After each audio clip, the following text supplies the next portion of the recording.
Moi, j'avais peut-être une question à poser à ceux qui nous écoutent, à savoir, bah, dans votre offre de formation, avez-vous incorporé ou est-ce que c'est déjà incorporé les solutions e-learning?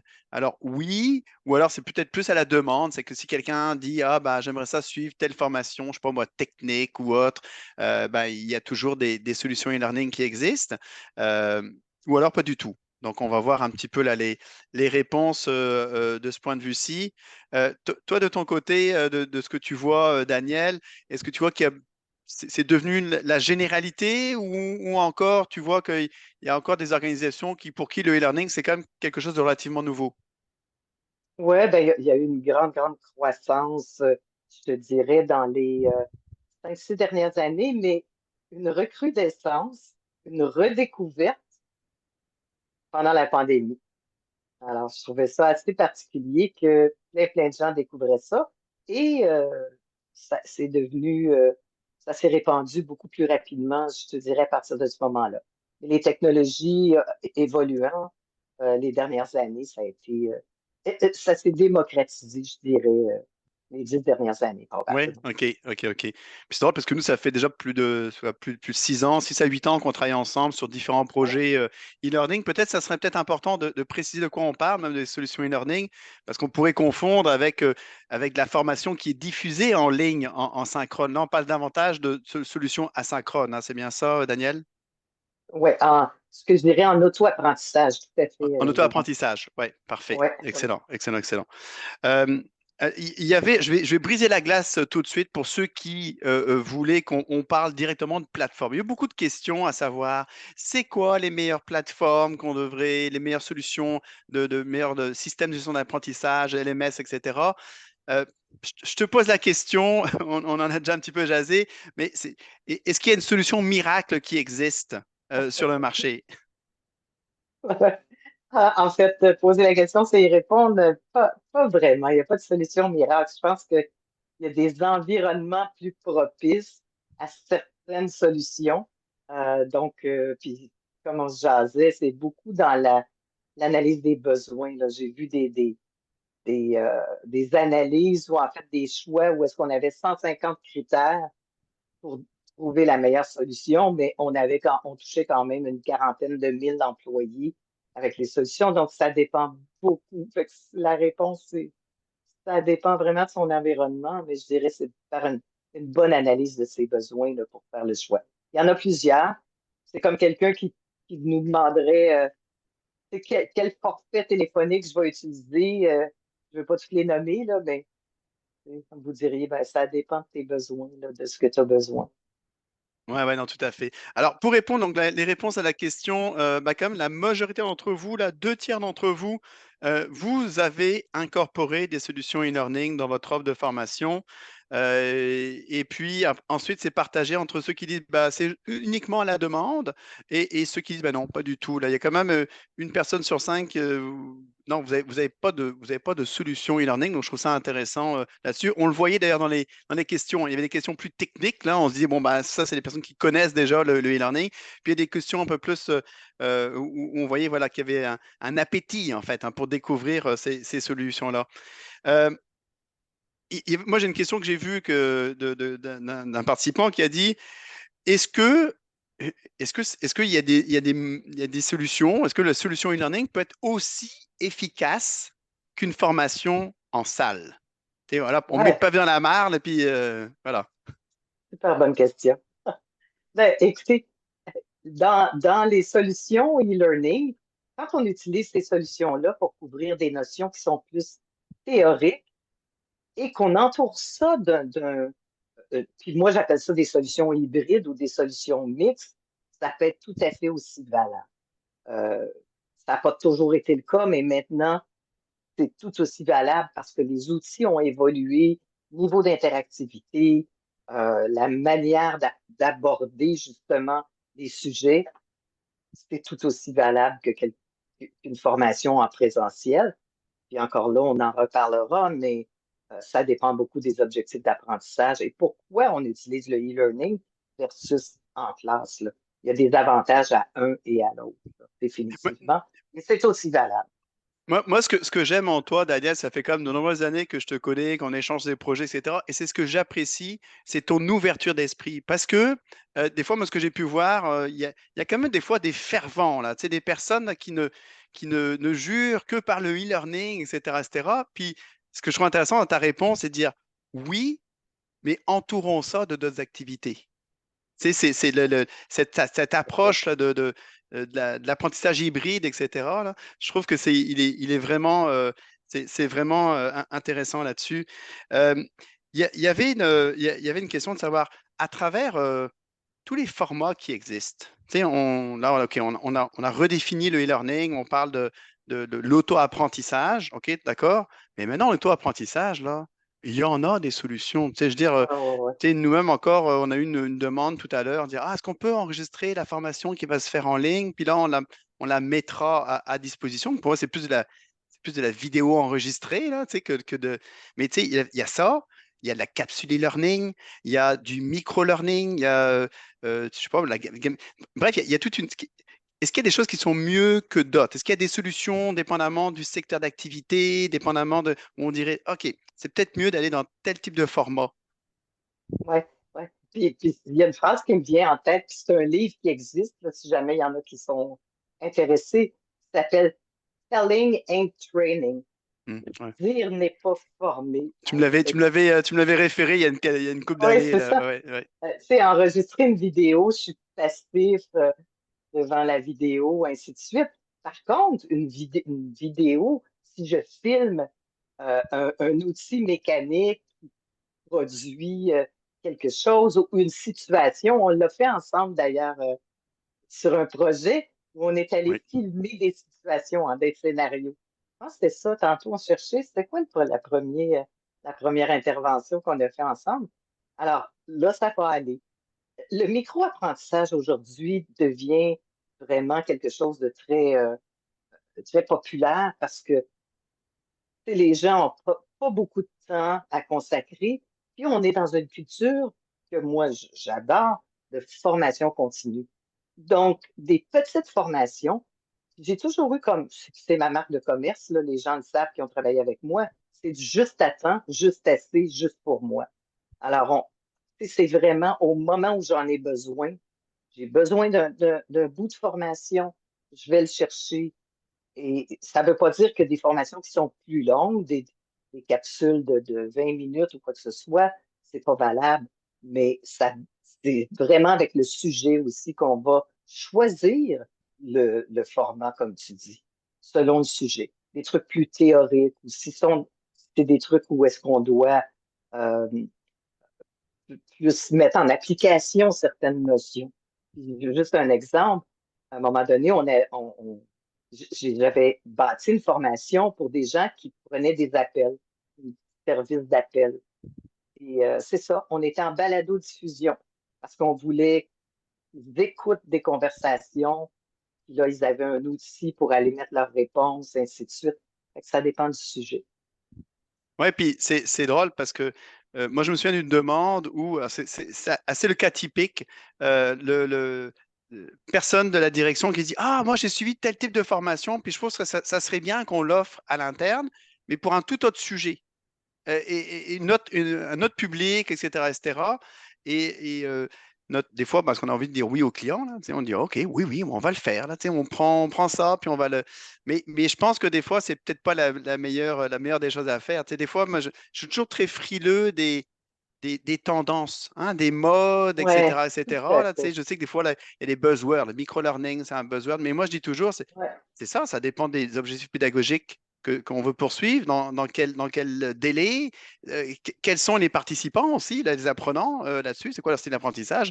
Bref, il y a plein de questions à se poser par rapport à ça. Euh, Si on veut commencer, mettons, il y a une personne sur cinq qui sont là, qui n'ont jamais mhm. intégré de solutions e-learning. Ça serait quoi tu vas sûrement me répondre, ça dépend, mais est-ce qu'il y aurait des éléments, tu pourrais Ouais, dire, genre, ça serait c'est toujours bien de commencer par quelque part, là. Tu sais, est-ce qu'il y a des ouais, choses que tu ouais. pourrais partager? Ouais. Ben, une chose intéressante, puis ça va peut-être vous surprendre, mais j'avais déjà appris ça parce que je suis toujours en apprentissage d'un expert qui disait, commencez pas par un projet qui a de la visibilité. Hein? Hmm. Puis vous voulez pas, vous, hein, qu'il arrive un souci, vous prenez le gros projet dans l'entreprise, puis regarde, on va faire du e-learning, puis là, ça ne fonctionne pas pour X raisons. Ben là, vous venez de brûler plein d'apprenants ou même la direction ou des budgets. Donc, commencez par des petits projets qui touchent une clientèle cible, mais aussi de vraiment s'assurer que vous avez l'environnement. Parce que des fois, on commence à utiliser, on achète plein d'outils. L'outil, puis ceux qui en font du e-learning, là, ils le savent, l'outil ne fait pas la qualité de l'apprentissage. La qualité de l'apprentissage, c'est vraiment la qualité de vos objectifs d'apprentissage. Qu'est-ce que l'apprentissage? J'ai une phrase que j'aime beaucoup les phrases que je partage avec les clients. Il faut que les apprenants apprennent. C'est ça le but. Quand ils ont fini la formation, qu'est-ce qu'ils ont appris? Qu'est-ce qu'ils sont capables d'être ou de faire une fois qu'ils ont complété le e-learning et on l'évalue correctement. Alors, pour commencer, là, vraiment pour résumer, pour commencer, c'est vraiment de regarder son environnement. Dans les années 90, au début des années 90, pour informer les gens ou pour leur faire connaître le e-learning, j'avais écrit une présentation, je faisais une présentation qui s'appelait Mon entreprise et mes employés sont-ils prêts pour le e-learning? Ça, c'est en 90. Je l'ai ressorti pendant la pandémie parce que on était là. Et puis, c'était ben, mon environnement. C'est mes Ouais. apprenants. Est-ce qu'ils ont la compétence numérique? Est-ce qu'ils savent utiliser correctement un ordinateur si je touche à cette clientèle-là? Est-ce que j'ai des environnements qui me permettront d'avoir de la pas confidentialité, mais d'être en privé quand j'apprends? Donc, il faut regarder ces aspects-là, puis se prendre un projet qui, qui intéresse une catégorie de gens qui seront des ambassadeurs du e-learning si je veux aller chercher des sous, ou en tout cas d'être supporté dans mes interventions ou dans mes achats de solutions. Je trouve ça, en tout cas, moi, je trouve que c'est un excellent conseil à donner, là, tu sais, commencer petit, là, puis pour pas qu'il y ait, parce que des fois, bah, les premiers projets, des fois, effectivement, il peut y avoir, tu sais, en général, on le sait, hein, Daniel, nous, on fait des réajustements en cours de projet, il y a une Ouais, idée initiale, ouais, mais tu sais, on travaille, on fait des pilotes, etc., on voit ça. Euh, et l'autre chose que je trouve intéressant, c'est que c'est vrai que c'est un piège dans lequel on peut vite tomber, c'est de trop travailler vouloir travailler trop l'esthétique ou le visuel. Tu sais, des fois, ouais, ben ouais. on veut faire un effet wow, etc. Puis des fois, les clients ils nous en demandent, mais tu sais, plus il y a euh, plus il y a de temps passé, plus le projet coûte cher aussi. Là, tu sais, on va se le dire. Là, tu sais, puis Ouais, c'est des tout à fait, efforts. tout à fait. Puis les goûts, les couleurs, là, c'est difficile des fois de satisfaire tout le monde sur ces éléments-là. Là. Euh, Ouais, tout à fait. il y avait une question, il y avait une question que je trouvais intéressante, c'était comment on est en mesure, puis là, je suis pas mal sûr, moi ça m'est arrivé là, j'ai des e-learning que j'ai suivis là, il faut que je dise ça de manière politique là, je me suis un peu ennuyé, on va le dire comme ça, Ouais, ok? Parce que ouais, ouais. je trouvais ça long longtemps, etc., etc. C'est quoi les petites astuces pour essayer de captiver l'apprenant là-dessus. Là. Tu sais, puis, des fois, on parle des activités, mais est-ce qu'il y a un équilibre aussi là-dessus? Ouais, ouais, ouais, tout à fait. Puis tu sais, on parle de storytelling, là. Il y en a qui l'ont mentionné d'ailleurs. Tu sais, c'est vraiment, il faut que ça me parle. Euh, il y a une expression, encore souvent en anglais, là, on a des expressions plus faciles, mais what's in it for me? Qu'est-ce que j'y gagne dans cette formation-là? Est-ce que les exemples qui me sont apportés, par exemple, si je suis des cours dans des librairies de cours, bah, tu sais, des fois, ça vient de l'extérieur, surtout en français. Chez Ouais. nous, on a de la difficulté quelquefois à trouver des cours au Québec dans des librairies de cours qui sont, on appelle ça la localisation, là, qui ont l'air avec des exemples québécois. Donc, si ça ne me parle pas, si les exemples ne me parlent pas, aussi, il y a beaucoup de, de, de, de trucs à apprendre. Souvent, on prend nos cours qui sont en classe où on a un animateur qui est amusant, qui fait des blagues, qui entretient justement le groupe. euh, d'interactivité, ainsi de suite.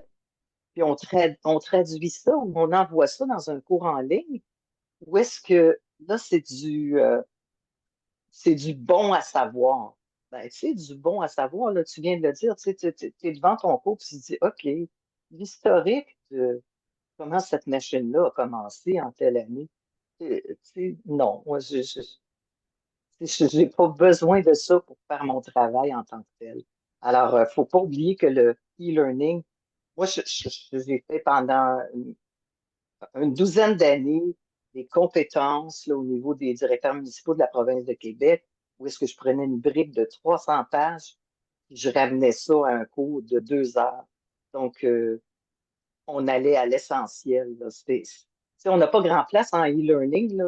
On a un petit écran, puis plus c'est chargé, moins on va apprendre. Plus l'écran est chargé, moins on va apprendre.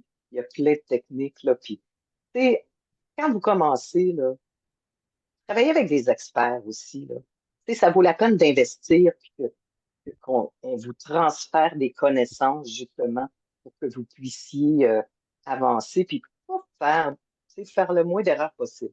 On apprend avec ses erreurs, là, mais à un moment donné, il faut faire une balance entre les erreurs et le bon contenu. Non, c'est ça. Puis chacun a son rôle aussi. Là, on le voit dans un projet e-learning. Il va y Ouais, avoir les personnes à l'interne, l'expert de contenu, des fois qui est de l'interne, des fois de l'externe, le concepteur pédagogique, les intégrateurs. Bref, chacun a son expertise aussi là-dessus. Là. Puis c'est des projets quand même. On va se dire, tu sais, ça prend. ouais, Nous, ouais. on a toujours un gestionnaire, une gestionnaire de projet. Des fois, ça a déjà été toi d'ailleurs sur certains projets aussi. Mais ça prend, parce qu'autrement, là, ça peut être long, longtemps, là. Surtout, plus il y a de Ouais, tout à parties fait. prenantes, plus chacun donne son idée. Puis là, c'est à cadrer là-dessus. Tu as nommé rapidement les conditions pour suivre une formation e-learning. Quel est ton positionnement par rapport, parce qu'il y a une question à cet effet-là, de suivre un e-learning sur un téléphone portable, sur un cellulaire. Est-ce que c'est des Ouais. solutions qui existent, qui sont viables, puis éventuellement dans quel contexte on peut imaginer que ça soit diffusé de cette manière-là? Oui, tout à fait. Ben, écoute, selon, encore là, ça dépend du contenu beaucoup. Puis dans le micro-apprentissage, ça peut être super intéressant. C'est certain qu'on est limité là, dans le visuel. Mais aujourd'hui, les applications, puis, s'il y a un critère pour des applications pour développer du contenu qui est important, c'est qu'on soit capable de le transférer sur différentes plateformes, qu'on Oui. soit capable de le publier sur différents pas de plateformes, je m'excuse, mais différents médias dont le téléphone. Et oui, ça peut être intéressant. Par contre, si on a plein de graphiques dans notre contenu, ça sera difficile sur un téléphone. Puis, ce que j'aime beaucoup utiliser avec le téléphone, c'est par exemple d'envoyer des micro-apprentissages sur une base régulière. Par exemple, dans un programme de leadership, on sait que il y a beaucoup, beaucoup de notions, puis souvent ces programmes-là s'échelonnent sur quelques mois. Donc, les assignations ou un petit rappel ou un micro-apprentissage sur le téléphone ou une vidéo de quelqu'un dans un contexte, un scénario, on en écoute tous, hein? En tout cas, moi, là, j'en écoute des vidéos sur mon téléphone assez souvent. Puis là, ben, tu mets un petit questionnaire à la fin. Qu'est-ce que vous avez, c'est quoi, ainsi de suite. Fait que oui, c'est un outil qui est valable. Est-ce que je ferais Ouais? tout là-dessus? Non, pas tout. Non. OK. Certainement pas. Pour ceux qui connaissent moins le micro-apprentissage, on parle d'une durée de combien de temps approximativement au Ah, écoute, maxi? ça peut être quelques minutes jusqu'à 7 minutes, 5, 7 minutes 5-7. maximum. OK. Ouais. Il y avait une question à l'effet de euh, est-ce que c'est une bonne chose? Est-ce qu'on doit faire le suivi des apprentissages? L'apprenant il suit une formation, une e-learning. Est-ce qu'on devrait pas l'espionner, mais est-ce qu'on devrait être capable de suivre, savoir où est-ce qu'il en est dans son apprentissage? Ouais, ben, le progrès, tu veux dire, de l'apprenant, le Oui, progrès par rapport exactement. Le à. progrès ou la réussite, effectivement, oui. OK, c'est ça, parce que tu as le progrès, c'est-à-dire, s'il y a plusieurs modules, ben, où il en est, naturellement, ce suivi-là se fera avec des outils, des systèmes de gestion d'apprentissage de manière la plus facile, mais aussi le, le- d'évaluer les connaissances. Par contre, que je vois moins devrait être fait, puis que je préconise dans toutes les situations d'apprentissage, c'est l'intégration des acquis dans le milieu de travail. Hmm. C'est là qu'on parle de solutions hybrides. Tu sais, quand je retourne, moi, je bâtis 80% de mes solutions, c'est des solutions hybrides. Qu'est-ce que ça veut dire hybride? C'est qu'il peut avoir un mentor qui aide la personne, il peut y avoir du compagnonnage avec ces apprentissages-là, des formations ou des pratiques dans le flux de travail, des sessions en classe, des sessions en classe virtuelle. Souvent, excusez, on va faire la première partie qui est la théorie dans un e-learning en auto-apprentissage. Puis après ça, on s'en va dans une classe en distanciel qu'on appelle ou dans une classe virtuelle pour répondre aux questions ou bonifier ce qu'on a vu ou mettre en application. Donc, c'est ça qu'on appelle du hybride là, avec différents médias ou différentes méthodologies. Dans les stratégies d'implantation de solutions e-learning, ce serait quoi peut-être des mises en garde que tu aurais à donner là? Tu sais, c'est pour, soit pour ceux qui sont déjà dedans, là, entre guillemets, qui ont déjà intégré le Mhm. e-learning, ou pour ceux qui, voilà, qui commencent, mais peut-être, on en a vu quelques-unes des mises en garde, mais est-ce que toi, à travers ton expérience, des choses, tu t'es dit, oh là là, ça là, c'est dommage parce que tu sais, il y avait peut-être des bonnes intentions, mais ça n'a pas donné les succès escomptés. Ouais. Ben, c'est de partir sans avoir vraiment analysé ta clientèle cible. Puis ça, il y en a de toutes les sortes, j'en ai vu de toutes les sortes. L'accessibilité, si on a dans un gros groupe, par exemple, s'il y a des gens qui sont euh, malentendants ou qui ont. Puis, on sous-estime souvent, presque tout le temps, la. Puis là, j'ai juste le terme anglais, tu vas m'aider. Color blindness, les daltoniens, les gens qui ne Ah, voient ok, pas les oui, je n'étais pas couleurs sûr. Ok, je me correctement. demandais si c'est. Ok. Excuse-moi. Les gens qui ne voient pas les couleurs correctement. Et apparemment, là, il y a 8% de la population qui sont dans cette situation-là. Fait que, tu sais, tout ce qui est accessibilité, qu'on oublie, ou même, tantôt j'en parlais, là, tout ce qui est compétences numériques, l'environnement, ainsi de suite, là. Tu sais, ça, c'est des mises en garde, mais je dirais, en partant, une bonne stratégie, connaître sa clientèle cible, bonne stratégie, mais surtout des bons objectifs d'apprentissage. Pas 10 objectifs d'apprentissage, un objectif terminal. Qu'est-ce que je veux que l'apprenant soit capable de faire ou d'être quand il aura fini, même si ça dure 3 minutes? Il y a une intention derrière ça, il y a un objectif. Puis de l'évaluer après. Est-ce que j'ai atteint mes objectifs Oui, naturellement ouais, tout à fait, tout à la fait. suite? Ça, c'est vraiment des points Ouais. Moi, j'aurais très tendance à importants. rajouter, n'hésitez pas à piloter Ouais, sur une capsule ou pas, juste pour voir, parce que si on fait ça en vase clos, là, on a beau avoir les meilleures idées, mais c'est bien d'avoir différentes perspectives, limitées quand même, là, parce que là, après, des fois, on a vu d'autres situations où là, il y a comme, allez, on va faire 5 pilotes, et puis là, on s'en sort plus, là, mais au moins de tester entre guillemets, le produit final parce que c'est les personnes qui seront en situation d'apprentissage qui vont être capables de donner beaucoup de rétroactions intéressantes, ouais, là. ouais. Ouais, puis ça me fait penser, quand tu parles de piloter, tout le processus de validation.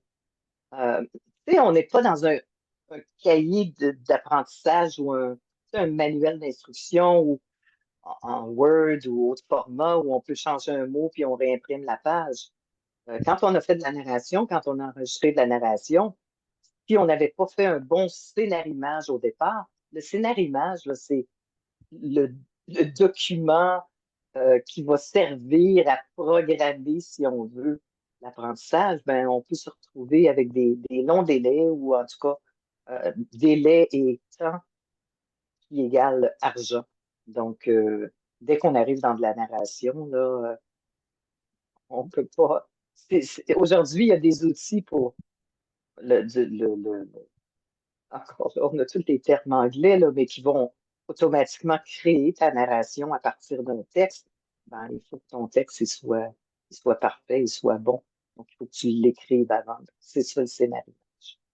Ah ouais, puis après, c'est le choix aussi de savoir qu'est-ce que tu montres, qu'est-ce que tu fais lire, tu sais, moi, je vois des fois à l'inverse, il y a une grande mode de dire, non, non, on simplifie ça, elles sont plus juste appareils, là, puis comme il y a une narration, ça fonctionne.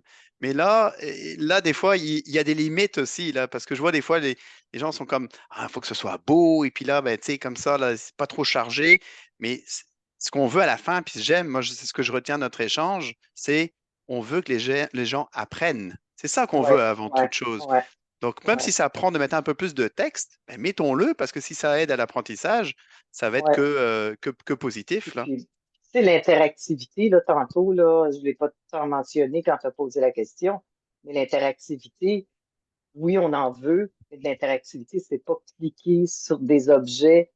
Tu sais, il y a de l'interactivité qui, j'ai interagi avec l'apprenant en lui faisant regarder des situations, en lui faisant bouger des objets, en lui faisant assembler des choses, en le faisant travailler dans des exercices. Ceux qui en font connaissent là, les exercices d'association, mais aussi l'interactivité. Il y a de l'interactivité qui est cognitive.